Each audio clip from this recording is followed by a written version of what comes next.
जोहार, मैं डॉक्टर नीरज मील और इस वक्त आप बने हुए हैं खबर गवाह पर। और इस वक्त खबर गवाह पर एक खास पेशकश हम कर रहे हैं आपके सामने, आपकी खिदमत में पेश। तो पेश है खिदमत एक ऐसी खबर जिसमें फ्रॉड हुआ है। पेश है खिदमत एक ऐसी खबर जिसमें आपको संज्ञान लेते हुए सावधान होने की जरूरत है। आगे बढ़े उससे पहले आपसे गुजारिश करना चाहेंगे कि आप अपने जरूरी कागजात, जो भी महत्वपूर्ण कागजात हैं, उनकी फोटोकॉपी भी किसी अनऑथोराइज्ड व्यक्ति को न सौंपे। ये इस तरह का करते आपको एक बड़ी परेशानी में डाल सकता है। इस तरह का करते आपके यहाँ पर होने और वैधानिक होने न होने इसको भी प्रभावित कर सकता है।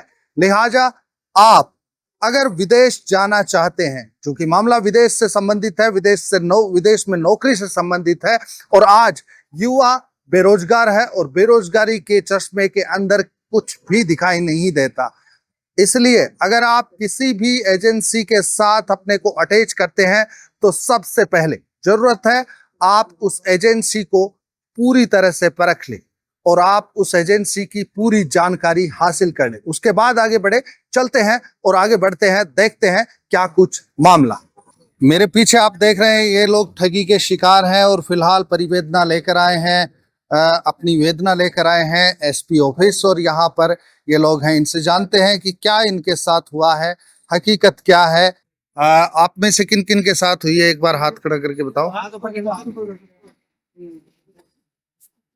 यानी कि फिलहाल 6 लोग हैं।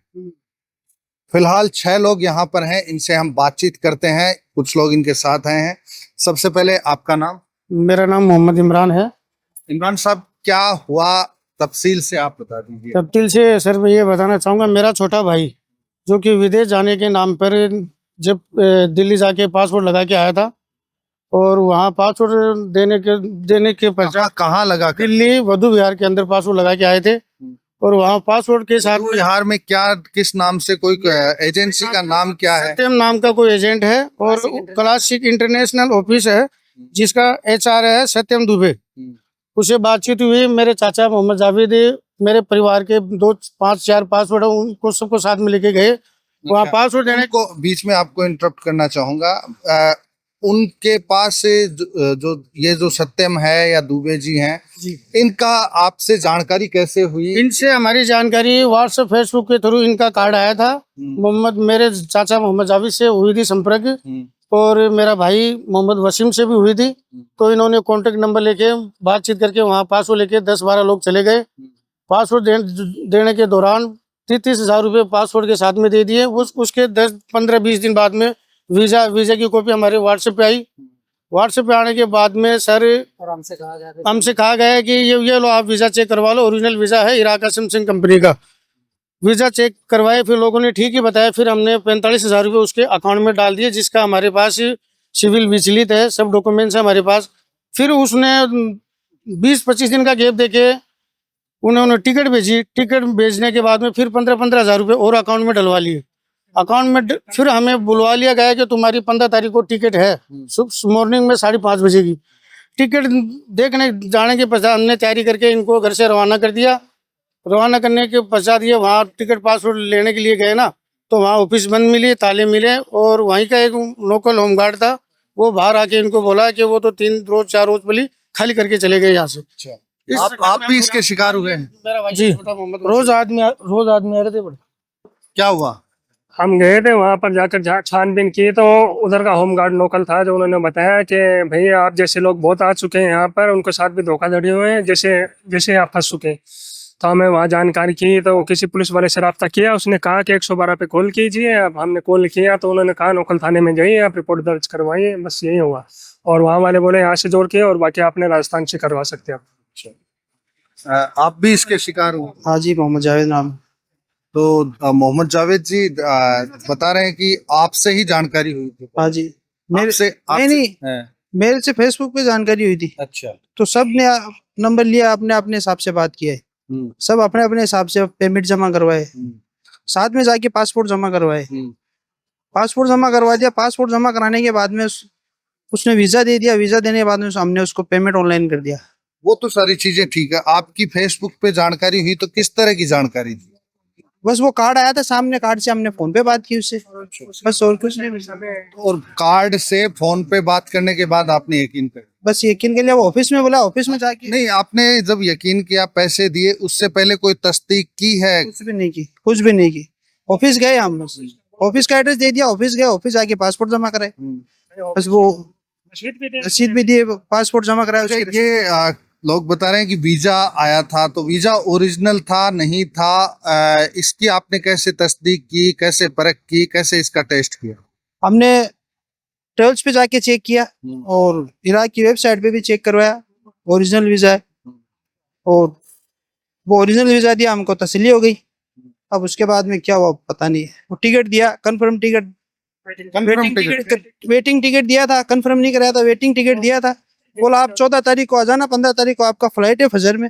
हमने गए तो वो ऑफिस बंद है, कोई ताला लगा हुआ है। अच्छा, आप वहां गए थे तो वहां ये ऑफिस कितने दिनों से, लोकल लोगों ने कितने दिनों से खुला हुआ बताया या रिसेंटली खुला था, क्या कुछ आपको जानते हैं? इतना तो पता नहीं है, 3-4 महीने से बता रहे थे, बस 3-4 महीने से ऑफिस खुला था।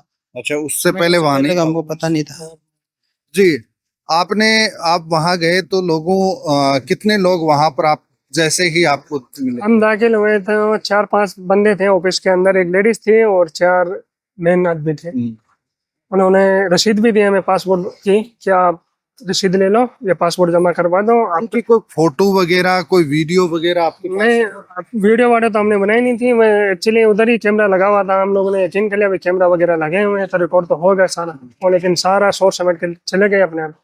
वहाँ लोकल पुलिस को आपने कोई इतला की? हाँ, सूचना की, उन्होंने FIR दर्ज भी की है, ऑनलाइन कंफर्म भी कर दिया, हमारे मोबाइल पे मैसेज भी है उसके द्वारा।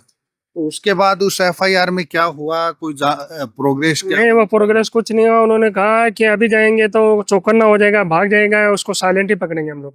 अच्छा, उन्होंने ये जवाब दिया। तो कुल मिलाकर यहाँ सीकर से कितने लोग हैं? 12 बंदे हैं यहाँ से। 12 बंदे। 12 बंदे। और एक बंदे से कितने रुपए गए? एक बंदे से 1 लाख रुपए जमा करा लिया उन्होंने। 12 लाख रुपए का टोटल ठगी हुई। हाँ, 12 लाख रुपए की ठगी हुई हमारे साथ। अब आप SP? पासपोर्ट भी, हमारा पासपोर्ट भी जब्त है उसके पास में। अच्छा, पासपोर्ट उन्हीं के पास? उन्हीं के पास में है, ओरिजिनल डॉक्यूमेंट सारे उधर ही जब्त है। तो अब आप SP साहब से क्या चाहते हैं? हम SP साहब से ये चाहते हैं कि ये जो इनके जो मूल राशि है ये ब्याज पे उठा के लेके आए, और इन्होंने जिस अकाउंट पे लगाया उसकी जांच की जाए, और जहाँ तक हो सके इनकी मदद की जाए, और उन हम पर सख्त से सख्त कार्रवाई की जाए। और कल को उन्होंने हमारे पासपोर्टों के साथ गलत यूज कर लिया तो उसकी जिम्मेदारी हमारी नहीं होगी। हाँ, इसलिए हम SP साहब को एक ज्ञापन देना चाहते हैं, और हमारी जितनी हो सके उतनी मदद की जाए। SP साहब से निवेदन है कि उन पे सख्त से सख्त कार्रवाई करे और उनको पकड़े। तो फिलहाल आपने पूरी तस्दीक के साथ इस रिपोर्ट को देखा है कि किस तरह से लोगों को मूर्ख बनाकर, लूट कर और फ्रॉड करके जा रहे हैं। सावधान रहिए, सावधानी हटी, दुर्घटना घटी। कुछ ऐसा ही सोशल मीडिया के जमाने में सोशल मीडिया का दुरुपयोग करके लोग कर रहे हैं। आप सावधान रहिए और किसी भी प्रकार की जो सेवा है उस सेवा को लेने से पहले भुगतान न करें, और पूरी तस्दीक भुगतान करने से पहले जरूर कर लें। इतनी ही इत्तला हम जरूर देंगे। फिलहाल के लिए इस एपिसोड में इतना ही, लेकिन जनता के मुद्दों पर खबर गवाह का उलगुलान जारी रहेगा। दीजिए इजाजत, जोहार।